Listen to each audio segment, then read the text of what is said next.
India is experiencing a devastating second wave of COVID-19 infections. For the past 2 weeks, cases and deaths have skyrocketed.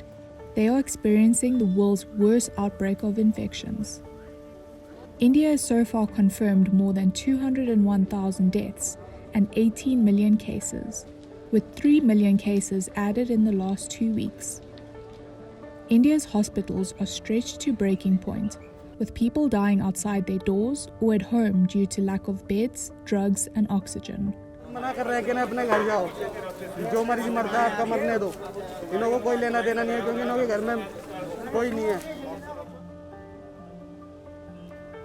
Cases began escalating in early March and then accelerated rapidly. On March 26th, India reported 352,991 new cases in one day. The number of daily cases by the end of March was 6 times higher than the start of the month. On the ground, these numbers translate into heart-wrenching tragedy.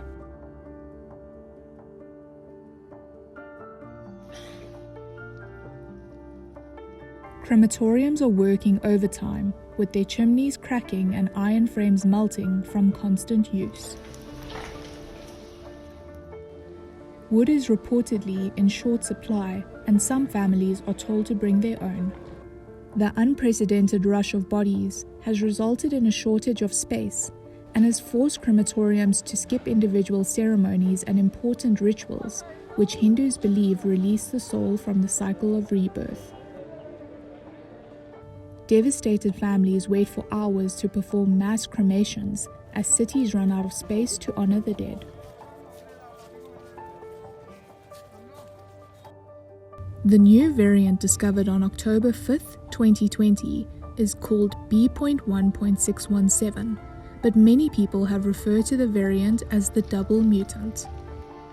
It's too early to say whether the new variant is responsible for the rapid increase of infections, but is being treated as a possible cause. More than 109 million people have received one dose, and over 17 million people have been fully vaccinated after receiving 2 doses. But experts say India is unlikely to meet its target of covering 250 million people by July, especially as cases continue to surge. Shortages have also affected the vaccine drive in many states, with second doses being deferred. The crisis was made worse by a slow response from the central government. Prime Minister Narendra Modi stayed largely silent on this situation until recently. Modi finally broke his silence, acknowledging the urgency of the situation, and launched emergency measures to relieve the burden of states and hospitals. But by then, some critics say the damage was done.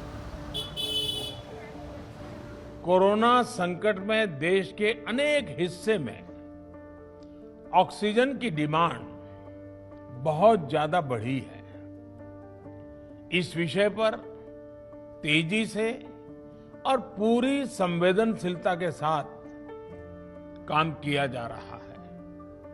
केंद्र सरकार, राज्य सरकारें, private sector, सभी की पूरी कोशिश है कि हर जरूरतमंद को ऑक्सीजन मिले। The government is now using trains to transport oxygen tanks to local centers as quickly as possible. Countries around the world have stepped up to offer critical aid. I think we'll be in a position to be able to share vaccines as well as know-how with other countries who are in real need. That's the hope and expectation. And I might add, when we were in a bind at the very beginning, India helped us. Some of the aid includes hundreds of ventilators and oxygen concentrators from the UK. Thailand and Singapore are sending cryogenic oxygen tanks and promise to help more in the upcoming days. The US is sending raw materials that will help India continue their vaccination production and will send a portion of their surplus vaccination supplies.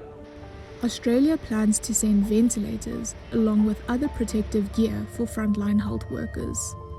Canada and New Zealand have donated funds to the Indian Red Cross. A shipment of medical equipment from Germany is also said to be airlifted to India in the coming days. On April 28th, India recorded 379,308 new infections, leaving the average daily rate in the past 7 days at 349,378. The average infection rate jumped from 67,695 new cases in just 7 days.